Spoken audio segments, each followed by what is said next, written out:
Bonjour, nous sommes le 28 août 2018. Je m'appelle Arnaud Dumaux, je suis un théologien catholique qui habite en Belgique. Et dans cette série de vidéos, nous allons présenter à deux, dans un dialogue, les mouvements charismatiques avec Mathieu Lavagna qui va se présenter, qui est dans l'ordinateur derrière moi. Mathieu, si tu peux te présenter. Bonjour, je m'appelle Mathieu Lavagna, j'habite dans le sud de la France et je fais partie justement de ces mouvements charismatiques, notamment dans la communauté du Chemin Neuf, dans laquelle j'évolue depuis quelques années, avec des sessions pour les jeunes. Et je me suis passionné pour la théologie depuis un an et demi sur la chaîne d'Arnaud. Voilà. On peut dire que Mathieu a découvert la foi grâce au mouvement charismatique.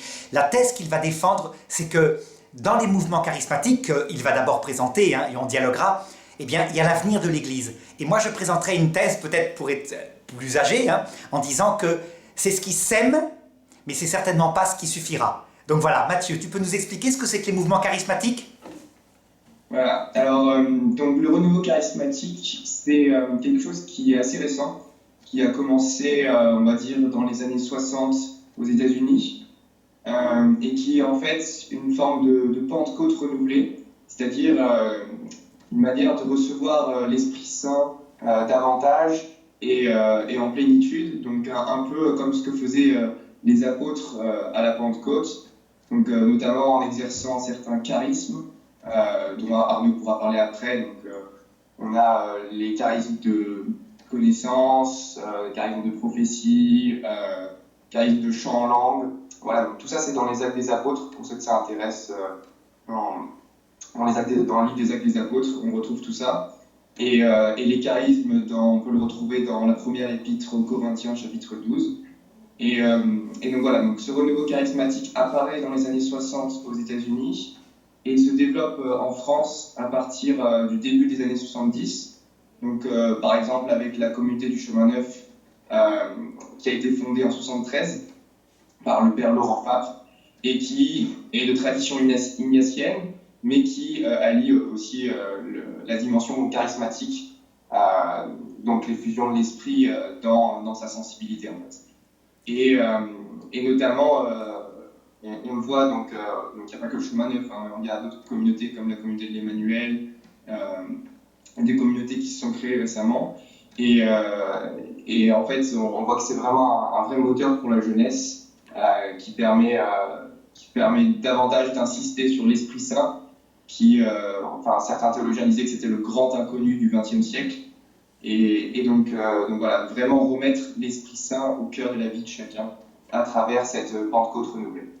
Alors justement, je vais rebondir en précisant ce que sont les charismes et ce que sont aussi les phénomènes mystiques extraordinaires, puisque ce qui caractérise la Pentecôte, qui a eu lieu donc juste après l'ascension de Jésus, c'est que les apôtres étaient réunis dans une pièce, l'Esprit Saint est descendu sur eux, et tout d'un coup, ils se sont mis à ressentir une présence de l'Esprit Saint. Ça a été la première chose, une sensation, je dis bien une sensation ici, au niveau du cœur, une sensation brûlante. Leur cœur était tout brûlant à l'intérieur d'eux-mêmes.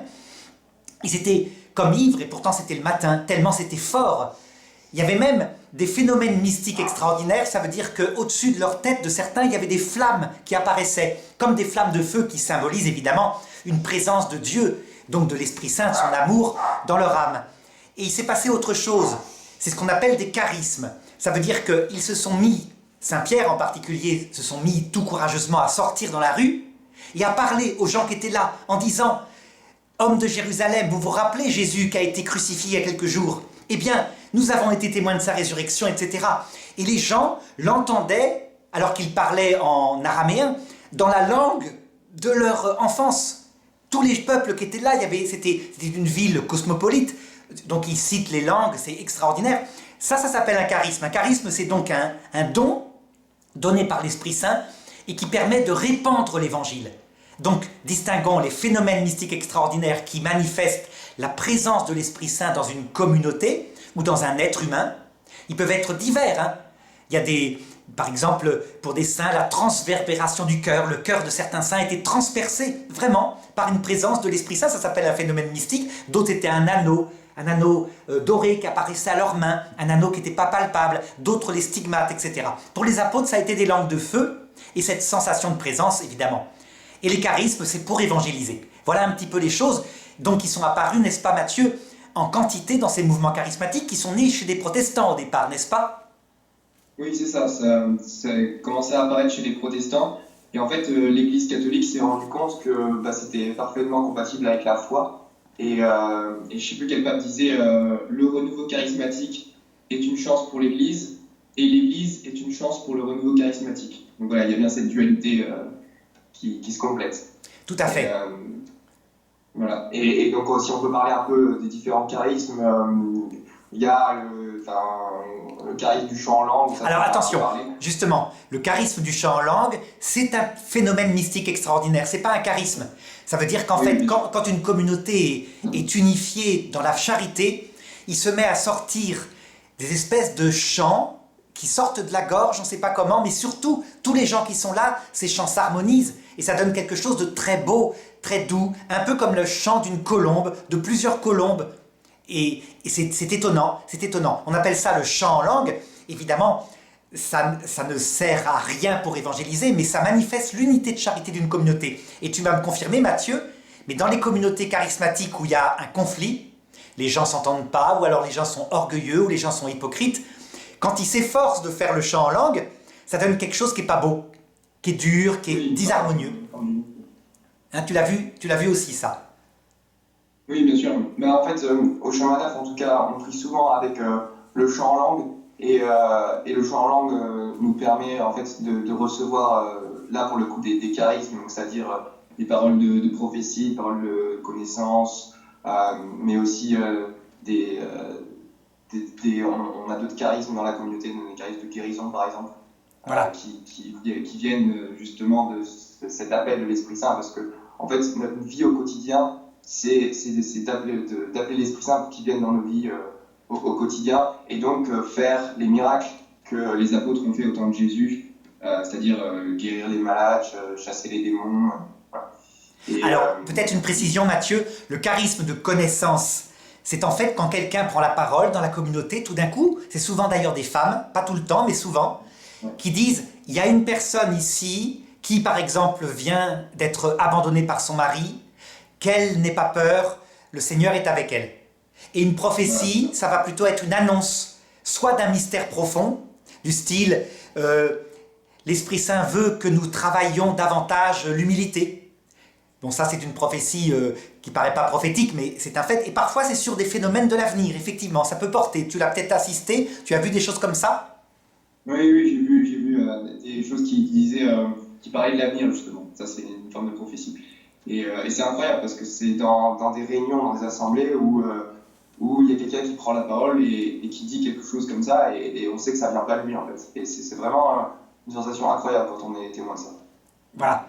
Et ce qui caractérise, alors là je le dis moi en tant que vieux et théologien, eh bien c'est la sensation bouleversante, je dis bien une sensation, c'est important parce que c'est là que je vais pouvoir commenter ce que le pape avait dit, le pape Paul VI je crois, à savoir que l'Église est une chance pour le mouvement charismatique.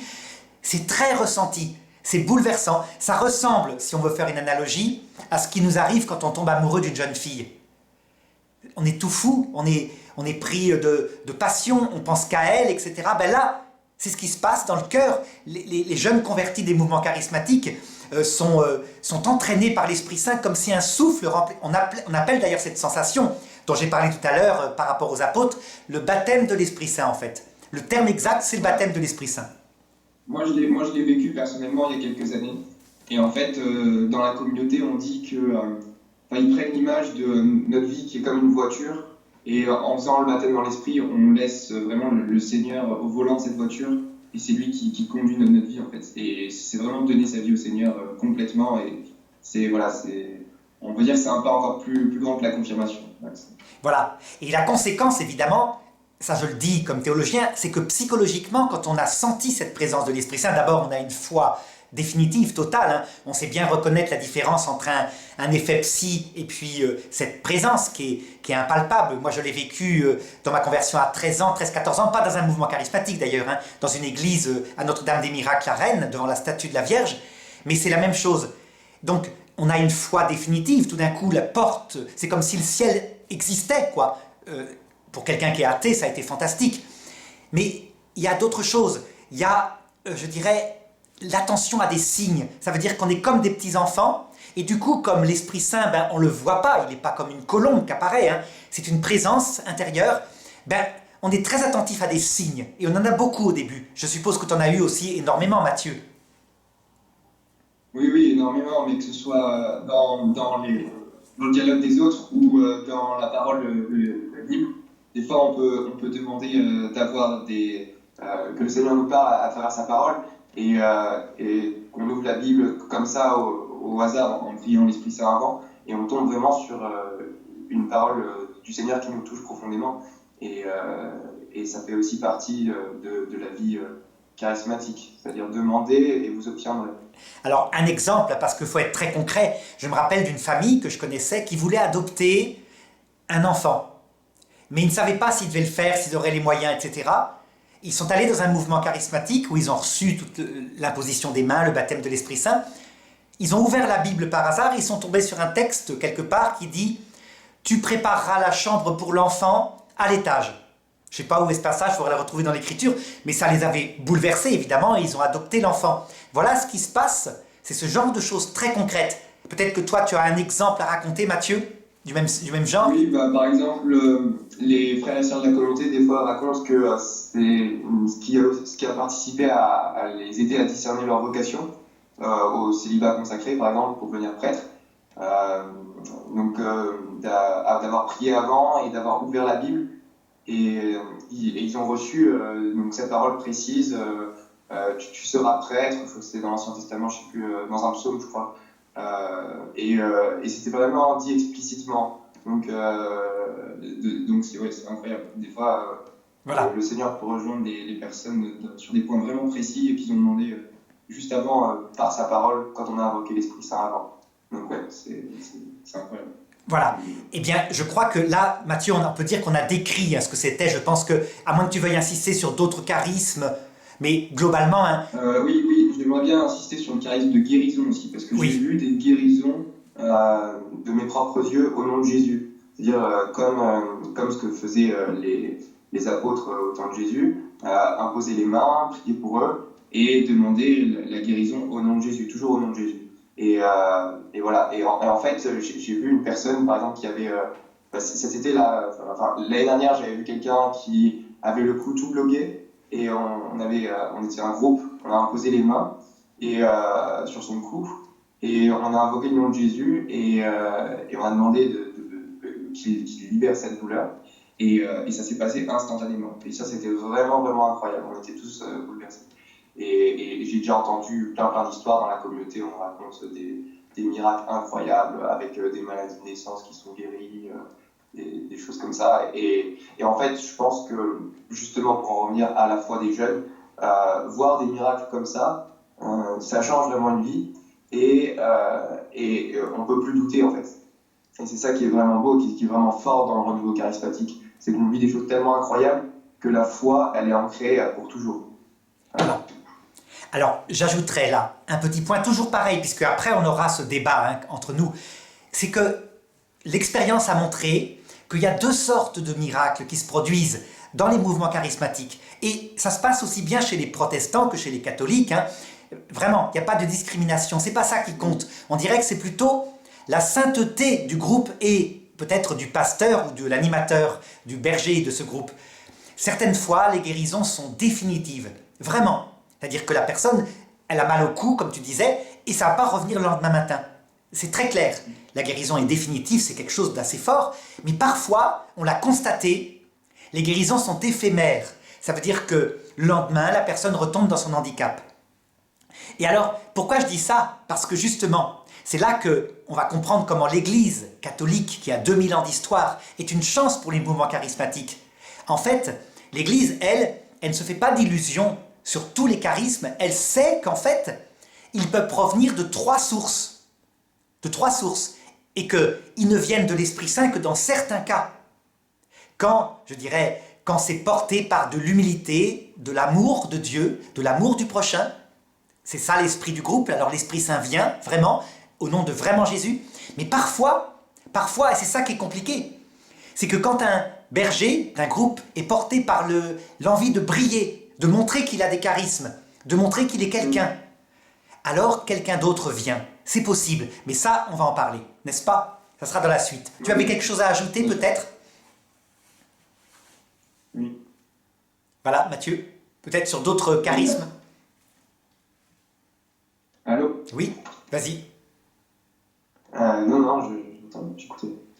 Alors, ce que je vais faire maintenant, deuxième partie, donc abordons avantages et inconvénients, en toute objectivité, comme je le ferai donc comme théologien. Avantage extraordinaire, comme disait sainte Thérèse d'Avila, cette présence de l'Esprit Saint brûlante, elle fait rentrer dans ce qu'elle appelait la quatrième demeure. La quatrième demeure, c'est quoi? C'est la différence avec les trois autres qui sont comme une fréquentation du Seigneur, comme un mariage de raison, ça veut dire depuis l'enfance, où on n'a jamais senti sa présence. Et on est fidèle dans les trois premières demeures, on peut vraiment l'aimer, mais un peu comme une femme qui aurait épousé un homme qu'elle n'aime pas parce qu'elle veut fonder une famille. Elle est très sincèrement fidèle, elle se bagarre pour son couple, mais il lui manque quelque chose, quelque chose qui serait cette flamme. Bon. Et la quatrième demeure, ça correspondrait à une femme qui serait tombée amoureuse de son mari. Voilà, et qui l'aurait épousé pour ça. Ça change tout. Mais il faut être objectif, laquelle des deux aime le plus, on ne sait pas. Les trois premières demeures ne sont pas forcément moins aimantes, mais c'est un autre mode d'amour. C'est un mode à la rame, disons. Comme tu disais très justement, on est à la rame. C'est-à-dire qu'on rame avec des efforts pour être fidèle dans son couple, et on rame pour être fidèle au Seigneur, tandis que là, tout d'un coup, c'est comme si le vent se mettait dans les voiles, et ça avance. Donc c'est fantastique, n'est-ce pas? Ouais. Bien sûr, bien sûr. Après, moi, ce que je trouve vraiment un truc incroyable dans le renouveau, c'est que, en fait, ça vient en réaction, on pourrait le dire par rapport, si on fait un peu d'histoire de l'Église, ça vient en réaction avec ce qu'on a eu, l'herméneutique de la rupture après le Concile Vatican II, avec justement une déspiritualisation de la foi par des théologiens comme Hans Küng ou même dans tout le clergé occidental, avec des Monseigneur Gaillot ou voilà, quoi que ce soit, et en fait qui ont déspiritualisé la foi, qui ont désacralisé. Et ce qui est super dans le renouveau charismatique, c'est qu'on garde ce sens du sacré. On arrive à allier à la fois le fond et la forme. Et dans les mouvements charismatiques, par exemple au Chemin Neuf, même si on est énormément dans les charismes, par exemple pendant les soirées de louange ou quoi que ce soit, on a quand même on garde ce sens du sacré et ce sens mystique. On a l'adoration du Saint-Sacrement tous les jours, par exemple. Voilà, des temps de prière personnels avec la méthode de Saint-Ignace tous les jours. Et voilà. Et en fait, ce que je veux dire, c'est que dans le renouveau charismatique, l'avantage, c'est qu'on peut à la fois garder une foi très profonde, ancrée dans tout ce que l'Église a toujours enseigné, et à la fois développer plus cette forme de dynamisme, en fait. Et je pense que tout ce qui est louange, dynamisme, attire énormément la jeunesse aujourd'hui et a besoin de cette effusion de l'esprit qui les traverse, sans pour autant justement déspiritualiser la foi, justement. C'est le double avantage. Tout à fait. Et là, moi, je confirme tout à fait ce que tu dis. Ce mouvement charismatique ne serait pas venu à la période de la grande crise de l'Église, qu'avec les deux spiritualisations que tu as citées, donc le rationalisme d'Hans Küng, l'humanisme quasiment sans Dieu qui est sorti effectivement d'évêques comme Monseigneur Gaillot, mais il y a eu d'autres choses. On ne croyait plus en la résurrection, on construisait le monde ici-bas. La présence du Seigneur ressentie, elle a fait redécouvrir la base, comme au début de l'Église, la base étant là justement. C'est-à-dire que je viendrai habiter en vous, je ferai en vous ma demeure. Donc la base étant posée, on peut dire que le reste pouvait se construire. Maintenant, ce que je dirais, c'est que, regardons les défauts des qualités, ce qui n'est pas le cas évidemment au Chemin Neuf, évidemment, je parle en général du mouvement charismatique. Quand ça a été vécu chez les protestants, au départ, les protestants américains, tu connais un petit peu, Mathieu, leur théologie. Elle consiste à dire que nous sommes détruits par le péché originel, que l'Esprit Saint vient nous chercher sans qu'on l'ait cherché, ils ont raison, c'est vrai, et qu'il suffit de croire. Et quand on croit, on a tout qui tombe, les miracles, les charismes, les phénomènes mystiques extraordinaires, L'argent même, l'argent peut tomber. C'est-à-dire que certains prennent les textes en disant, regardez, dans l'Ancien Testament, celui qui aime Dieu est comblé de richesses matérielles, les enfants en bonne santé, etc. La conséquence immédiate, tu la devines, c'est que quand au bout d'un certain temps, dans ces mouvements américains qui n'ont pas cette spiritualité profonde de l'Église fondée par les apôtres, quand au bout d'un certain temps est venue l'usure, parce qu'au bout d'un certain temps, les sensations s'en vont, hein, c'est comme ça, on ne peut pas ressentir tout le temps. Eh bien, les pasteurs disaient aux personnes, c'est parce que tu n'as pas assez la foi. Tu n'as pas été guéri là, parce que tu vas mal, tu as une angoisse de nouveau, c'est parce que ta foi est en train de baisser. Ce qui mettait les gens dans une crise terrible à l'intérieur d'eux-mêmes. Hein. Oui, bien sûr, bien sûr. Non, mais je pense que si on garde vraiment cet esprit, comme tu disais, d'humilité et de profondeur, vraiment de chercher à ce que Jésus soit le centre et se décentrer de nous-mêmes, et en fait de dire que toutes ces actions-là, elles viennent de l'Esprit Saint et elles viennent de Dieu et pas de nous pour en chercher un peu à montrer qu'on a des charismes. Si on arrive à vraiment se décentrer de nous-mêmes, là on peut dire que ça vient de Dieu et que les charismes ne s'épuisent pas, comme tu disais, en fait, au quotidien. En fait, Mathieu, je dirais que les charismes vont s'épuiser. Obligatoirement, les sensations vont s'épuiser. Tu l'as peut-être pas encore expérimenté, mais moi je le dis, je le vois, ça s'épuise normalement parce que c'est une épreuve normale de la vie chrétienne. Un peu comme dans un couple, tu sais, on tombe amoureux d'une jeune fille, elle réciproquement, on est dans le paradis pendant des semaines dans les fiançailles, des mois, on se met en ménage, on a 1 an, 2 ans de paradis, avec des sensations dès qu'on la revoit fantastiques, et puis arrive le quotidien ensuite. Le quotidien, ça veut dire les sensations partent, et c'est là ce qu'on appelle une épreuve, dans la 5e demeure, la nuit des sensations, la nuit des sens. C'est là que plein de femmes en particulier divorcent en disant « je t'aime plus, je ressens plus rien ». Donc, je dirais, cette épreuve est venue chez les protestants aussi, mais eux, ayant une théologie qui disait « non, les sensations doivent toujours être là, c'est la preuve de la présence du Seigneur ». Et d'autre part, les charismes, les miracles et l'argent sont des faits parce que tu as la foi. Et bien du coup, ils ne pouvaient plus comprendre.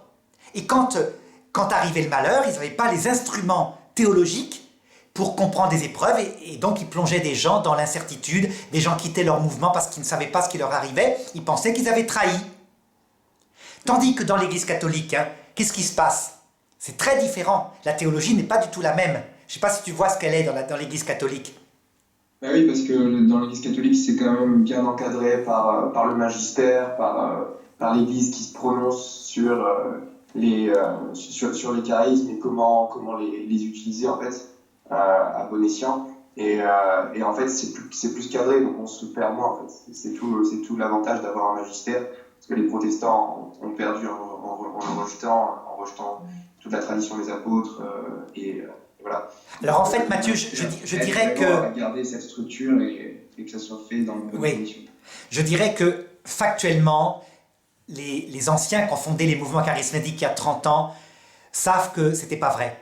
On n'était pas cadré. Ça veut dire que les évêques n'ont pas joué leur rôle très souvent. Si, il y a eu quelques évêques qui ont été vraiment bons, des évêques aumôniers des mouvements charismatiques, mais souvent les évêques dénigraient, cassaient, parce qu'ils étaient partis dans un humanisme, quoi. C'était plutôt le social qui les intéressait. Donc ça n'a pas toujours été entouré des évêques. D'autre part, il y a eu une telle crise dans l'Église catholique de la théologie que les épreuves très simples dont je te parle maintenant, elles étaient inconnues. Ça veut dire qu'il a fallu vivre ces épreuves-là, sauf que la théologie à la base n'était pas la même. Ça c'est vrai. C'est-à-dire que les bergers savaient que c'est pas la foi seule qui sauve, que les sensations ne vont pas rester tout le temps, que c'est un amour qui va se développer, que d'ailleurs on pêche après, on retombe, et que comme dans un couple qui se construit, on doit se confesser au Seigneur pour se réconcilier avec lui, etc. Donc il y avait une structure, si tu veux, qui était là, qui a permis de comprendre la différence que n'avaient pas les protestants. Oui, bien sûr.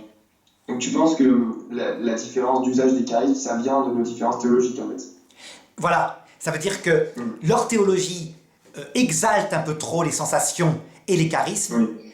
La nôtre, ça a existé aussi, j'ai vu des groupes charismatiques où c'était comme ça, parce que peut-être le pasteur ou même quelquefois le prêtre catholique qui était trop influencé par la théologie évangélique, essayait d'entretenir des sensations je sais pas, des respirations parfois même, j'ai vu ça. On respirait exagérément, on provoquait de l'hyperventilation, ce qui provoque une sensation, mais qui n'a rien à voir avec l'Esprit Saint. Tu vois? Et là, ça existait, mais c'était quand même plus rare.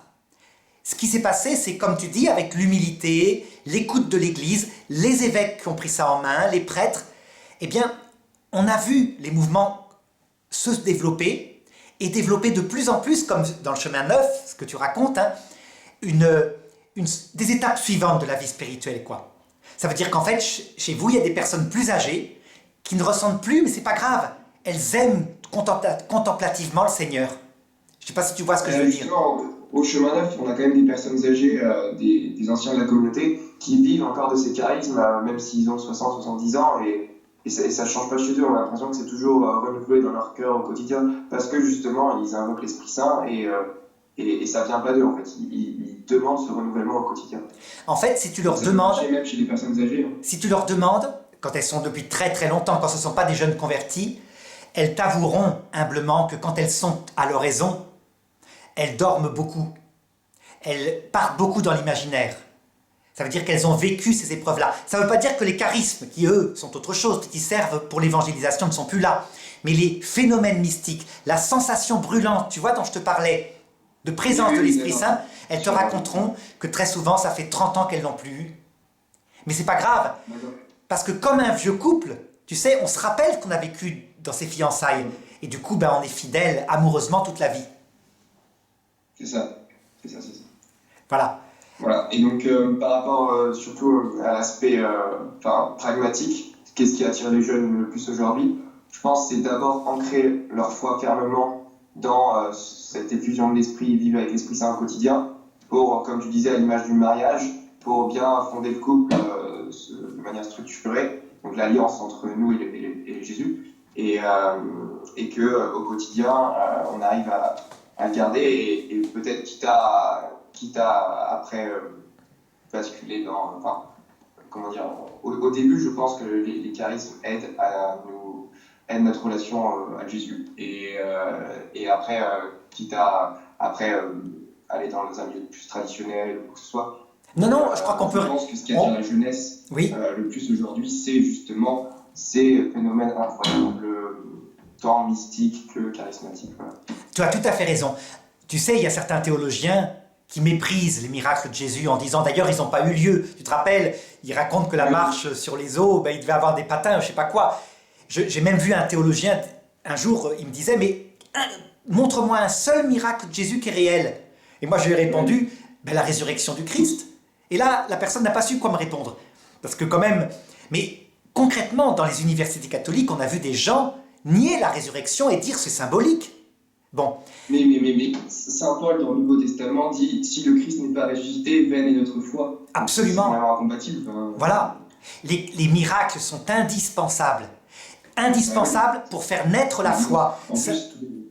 Saint Paul le dit d'ailleurs, il dit il y a 3 choses qui font naître la foi, tu vas voir, tu vas reconnaître ce dont j'ai parlé. Il dit il y a l'Esprit Saint, ça c'est ce qui est fondamental, donc cette sensation de présence, tu vois, c'est ce qui t'a donné la foi plus que tout. Deuxièmement, il y a les miracles, ça veut dire des phénomènes impossibles à la nature, du style un mort qui ressuscite, un bras qui repousse. Alors, il n'y a pas vraiment des miracles comme ça chez les charismatiques, quoique ça peut arriver, comme tu me disais, des aveugles de naissance qui voient, ça c'est un miracle au sens fort. Et puis il y a les prodiges, ça c'est plus fréquent. Les prodiges, ça veut dire des choses qui peut-être peuvent s'expliquer par la psychologie, mais toi qui les as vécues, tu sais que c'est pas psychologique, du style un signe fabuleux, comme on ouvre le texte qu'il faut, etc. Tu vois un petit peu, c'est les 3 choses. C'est-à-dire, c'est trop fort pour que ça provienne que du hasard. Voilà. C'est pas possible. Mais les 3 ensemble au départ sont indispensables, parce que si tu n'as que la sensation du Saint-Esprit, tu pourrais peut-être te dire, si elle n'a pas été très forte, c'est peut-être moi qui me suis exalté. Si tu as que le miracle, ben tu as tendance à regarder le phénomène extraordinaire et à pas t'intérioriser. Si tu as que les signes, ben tu dis, quelquefois les signes, moi je les vois, et puis en fait, c'est moi qui les invente. C'est pour ça les 3 ensemble sont utiles. Mais quand il y a la sensation du Saint-Esprit, le miracle en même temps, et les signes personnels qui sont donnés, la foi, elle se fonde vraiment solidement. Bien sûr. Non, c'est évident. Donc on est bien d'accord pour dire que ces mouvements doivent être développés. Déjà, on le voit avec même les groupes de louanges. Je ne sais pas si tu connais Glorious, EXO, Absolument. Là, c'est par la beauté. Eux, c'est la beauté. Ça plaît énormément à la jeunesse aujourd'hui, et je pense que c'est bien. Les groupes comme Glorious, par exemple, se servent de la musique avec des psaumes magnifiques, intériorisants, et ils n'ont pas besoin d'autres miracles que cette présence qui vient de l'Esprit Saint, qui fait que quand les gens assistent à leur concert, l'Esprit Saint vient dans leur cœur. Il n'y a pas forcément des signes et des miracles, mais il y a principalement l'Esprit Saint. Donc c'est indispensable pour la jeunesse, vraiment. Bien sûr, bien sûr. Alors par contre, regarde Mathieu, là je voudrais rentrer dans quelque chose de plus critique. C'est indispensable pour les commençants, pour commencer. Tu vois, je t'ai dit, c'est exactement semblable à ce qui se passe quand tu tombes amoureux d'une jeune fille. C'est indispensable, tu es d'accord? Si elle n'est pas belle, si elle ne t'attire pas, si tu ne penses pas à elle dès que tu es loin d'elle, etc., si tu n'as pas ton cœur qui est brûlant à l'intérieur de toi, tu ne vas pas y aller. Tu es d'accord? Oui. Ben, c'est exactement pareil. Seulement, il y a des inconvénients. Tu vois, imagine un couple où on se battrait toute la vie pour que ce moment merveilleux du début soit tout le temps là. Donc tu vois des couples comme ça, par exemple, ils ont 10 ans de mariage et devant le public, ils se forcent à se tenir la main alors qu'ils ne le font jamais à la maison. Ou il prend sa femme sur ses genoux, comme ça, alors qu'il le fait jamais. Et bien ça, c'est forcer l'amour. C'est forcer, je dirais, l'amour de ce couple. En général, les gestes qu'on se fait quand on vient de sortir ensemble, des petits bisous, on s'appelle par des petits mots, ils vont évoluer avec le temps. Et on ne force pas les choses, c'est une autre psychologie. On les fait par moments, mais pas tout le temps. Ben, c'est un peu pareil. Les groupes charismatiques, si on maintient pour soi-même, je ne parle pas pour les jeunes dans l'apostolat, mais pour soi-même, la recherche permanente des charismes, des sensations, des miracles, des phénomènes mystiques extraordinaires, on finit par se corrompre. Et je voudrais te raconter une anecdote qui l'illustre. Là, tu dis pour soi-même, mais les charismes, ça doit être en vue, ça doit être pour le bonheur des autres. C'est-à-dire quand on demande la guérison, c'est pas pour se glorifier soi-même. Voilà. La personne, c'est pour sa guérison en tant qu'elle-même. Et donc, oui, à partir du moment où on est dans cette dimension égoïste, évidemment, c'est parce que l'Église nous appelle à faire, le Seigneur veut de nous. Mais je pense que de mettre une limite d'âge au charisme, c'est pas adapté. C'est-à-dire non, je voulais pas dire ça. Je voulais pas dire ça. D'une manière altruiste pour les autres, il n'y a pas de limite d'âge, c'est-à-dire des personnes âgées peuvent les exercer aussi. Bien sûr.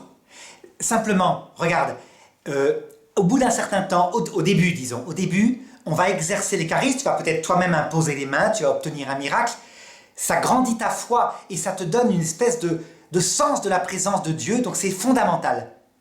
Au bout d'un certain temps, pour les personnes plus âgées, c'est plutôt un apostolat. Elles donnent les charismes et elles sont sans illusion sur elles si elles ont bien évolué. Ça veut dire qu'elles n'ont aucune illusion sur leur propre sainteté. Elles ne cherchent plus à briller. Elles le font pour amener les jeunes à la foi.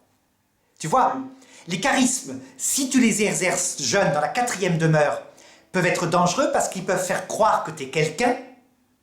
Quand on les exerce après une longue vie où on a expérimenté sa propre misère, eh bien ils sont sans danger, parce qu'on sait que c'est le Seigneur qui les donne, et que soi-même, ça n'a aucun rapport avec sa sainteté en fait. D'ailleurs Jésus le disait, il disait, il y a des gens qui ont chassé des démons en mon nom, et je leur dirais, allez-vous-en loin de moi, maudit, je ne vous connais pas, vous qui faites le mal. Tu vois, donc voilà ce qui arrive quand on est mûr dans la foi. Non, bien sûr, je suis d'accord. Mais, voilà. Alors autre chose, moi je voudrais te parler d'un autre danger, les signes. Les signes peuvent être dangereux. Tu vois, les signes, c'est donc ce qu'on appelait ces coïncidences extrêmement bouleversantes qui t'arrivent au début de ta conversion. Par exemple, tu as une décision à prendre, tu ouvres la Bible dans cette réunion charismatique et tu as le passage qu'il fallait. Eh bien, le Seigneur ne veut pas ça tout le temps. Ça, c'est pour les enfants dans la foi. Ça veut dire c'est donné pour ceux qui ont besoin d'être dirigés par la main, tenus par la main par le Seigneur et comme ça. Mais il veut qu'on devienne à un moment donné adulte. Et ça, c'est Sainte Thérèse d'Avila qui le dit aussi. C'est-à-dire qu'à un moment donné, il veut qu'on se dirige en se servant de son intelligence, comme un époux fidèle qui sert le Seigneur et le prochain. Ça veut dire qu'à un moment donné, il y a des décisions où le Seigneur ne va pas donner de signes, il faut les prendre soi-même. Je vais te raconter un exemple qui illustre ça. Je me rappelle d'un jeune couple, le mari était ouvrier, il avait plein de dettes dans son entreprise, des dettes énormes. Il venait d'avoir un enfant. La femme avait un travail, elle venait d'être nommée comme prof. D'accord? En Belgique, ça se passe, cette affaire-là. Et tout d'un coup, leur tombe un signe, parce qu'ils en avaient le désir, comme quoi ils devaient partir annoncer l'évangile en Amérique du Sud. Et moi, je me rappelle, je leur avais dit, méfiez-vous des signes. Maintenant, méfiez-vous des signes. Moi, je vois les circonstances. Mari presque au chômage, avec beaucoup de dettes, femme qui vient d'être nommée, donc elle pourrait perdre sa nomination, un enfant qui vient de naître. Je leur ai dit, moi je pense que votre devoir d'État, ça serait plutôt que vous fassiez l'évangélisation ici. Vous pouvez partir en voyage en Amérique du Sud, hein, mais pas d'y rester. Et ils ont quand même suivi le signe, ils sont partis, et là-bas, personne ne les attendait. On ne savait même pas qu'ils devaient venir, donc ils sont tombés comme un cheveu sur la soupe. Ils ont dû revenir tout penauds, ils avaient dépensé donc des sommes folles en voyage. Tu vois, ils ont compris par là qu'en fait, les signes, quelquefois, au bout d'un certain temps, on les voit parce qu'on les cherche. Et parfois, ils peuvent même venir du démon. J'ai un exemple comme ça. Je me rappelle d'un diacre qui avait une maîtresse. Il devait être ordonné prêtre, hein. Il s'en était confessé, et donc son supérieur, qui ne pouvait pas parler de ce qu'il faisait, l'envoie en Afrique, ce diacre, où il est ordonné prêtre. Et un jour, il revient dans le monastère, par hasard. Il avait donc abandonné cette idée avec cette maîtresse, et comme par hasard, elle était là. C'était vraiment un hasard. Elle venait jamais. Et ce jour-là, par hasard, elle était là. Il a pris ça comme un signe de Dieu, il a quitté la vocation. Et après, il a quitté sa maîtresse. Tu vois, les signes, parfois, on peut se tromper. Mais comment est-ce qu'il pouvait discerner? C'est-à-dire qu'à un moment donné, il faut se servir de son intelligence. Donc, attention, je le redis, c'est quelque chose d'indispensable pour démarrer la foi des jeunes qui peuvent être des vieux, hein, des jeunes convertis, je dirais. Mais ça doit être, à un moment donné, utilisé comme un apostolat, et pour soi-même, dans sa vie spirituelle, on doit passer à une prière contemplative. Voilà ce que D'accord, donc tu veux dire, plus on évolue dans la foi, plus on devient mystique, c'est ça?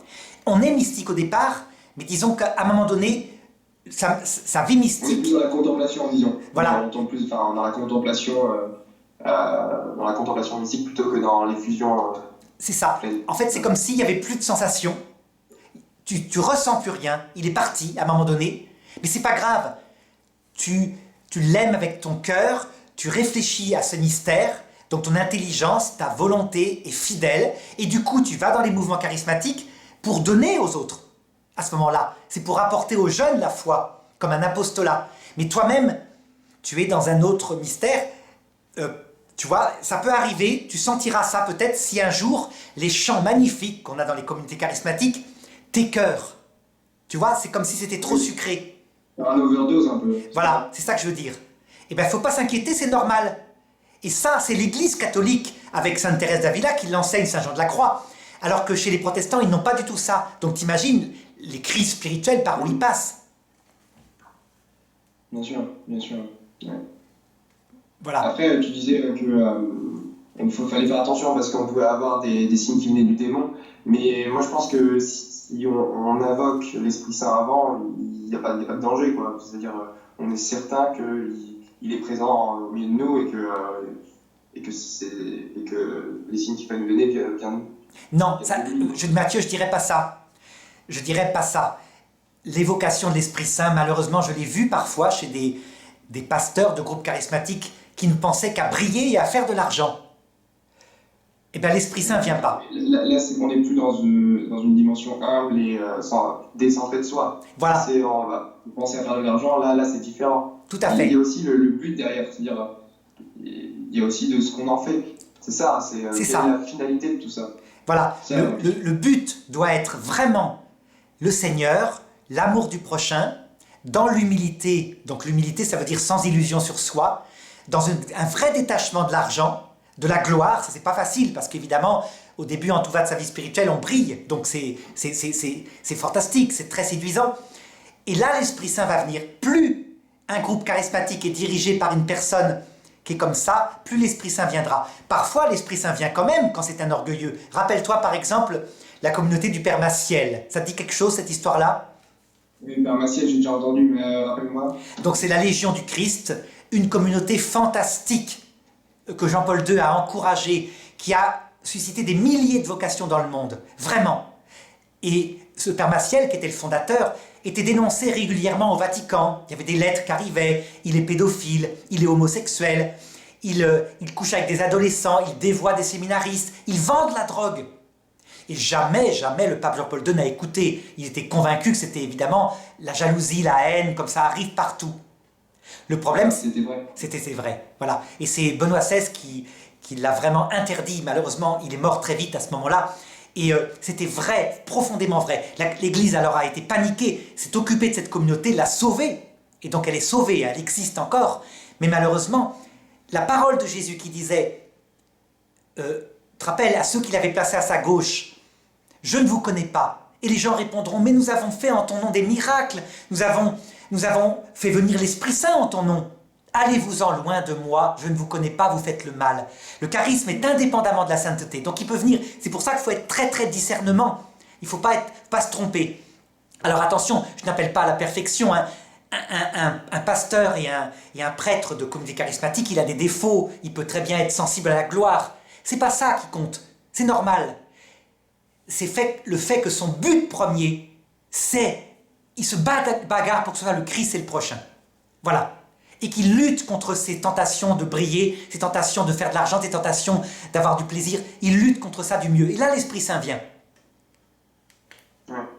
Non, pas vraiment d'accord. Voilà. Alors, quelque chose de... oui, il y avait d'autres choses. Attends, je réfléchis, il y avait encore un point que je voulais aborder. Attends, je coupe la caméra. Le dernier point que je voudrais aborder, c'est ceci. Quelque chose d'absolument étonnant, mais qu'il faut méditer en regardant la vie des apôtres.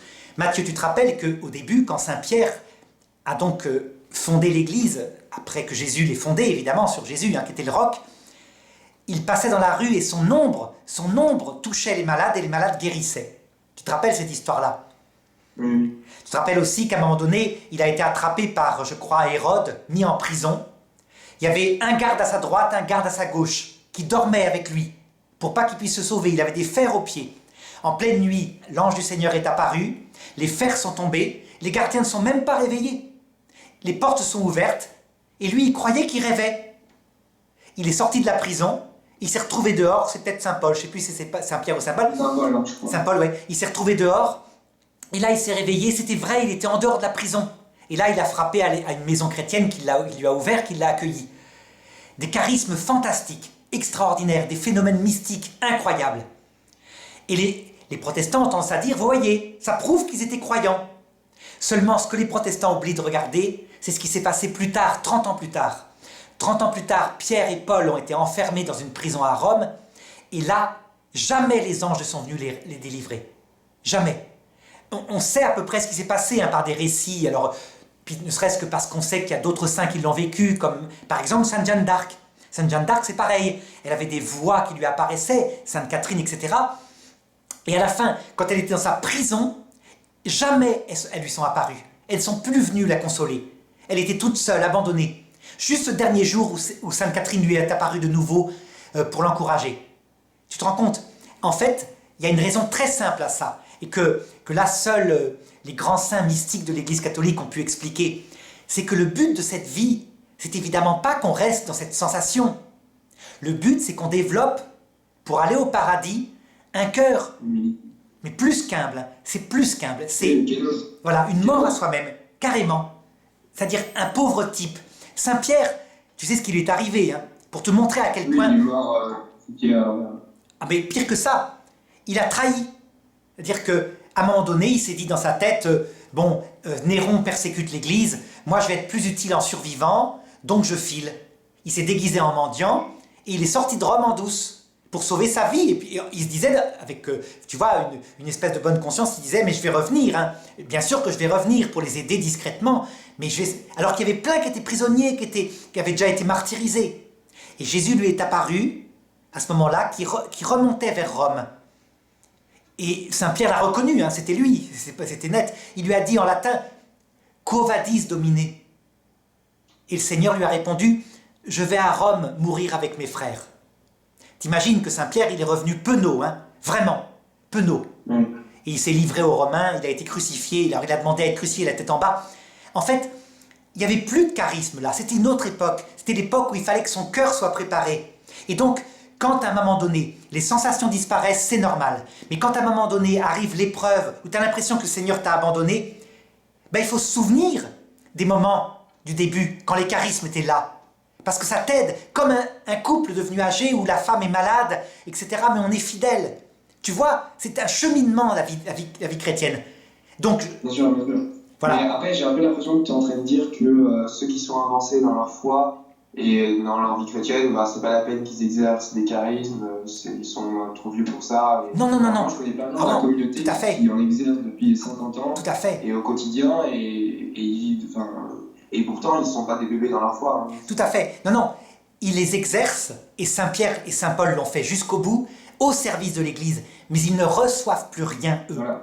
C'est ça que je voulais dire. Mais c'est ça, hein, l'appel au charisme, hein, c'est pour donner. Voilà. C'est purement altruiste. Hein. Tout à fait. Évidemment, si on utilise les charismes juste pour soi, ça on tombe vite dans l'orgueil. C'est plutôt les phénomènes mystiques extraordinaires qui doivent disparaître à un moment donné, ou plutôt, il t'arrive un phénomène mystique extraordinaire qui s'appelle la nuit de l'esprit, une sorte de désespoir. Non seulement tu ne sens plus rien, mais tu ne comprends plus. Saint-Pierre, il ne comprenait pas, là. Pourquoi il avait eu cette idée de filer, etc. Eh bien, c'est ce qui fait à la fin que la personne est morte à elle-même, et Jésus l'avait dit. Si le grain de blé tombé en terre ne meurt pas, il reste seul. Et c'est pour ça que Saint-Pierre est au paradis.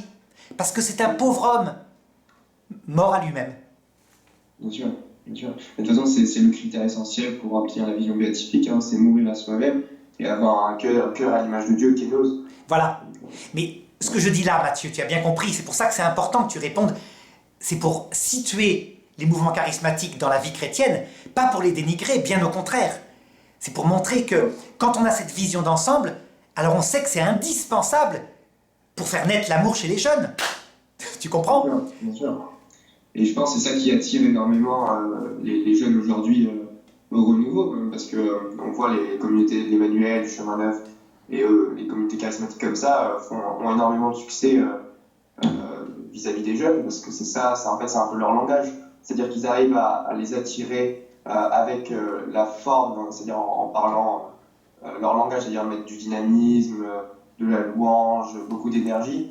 Et c'est ce qui attire la jeunesse et à la fois mettre cette dimension profonde, spirituelle et mystique.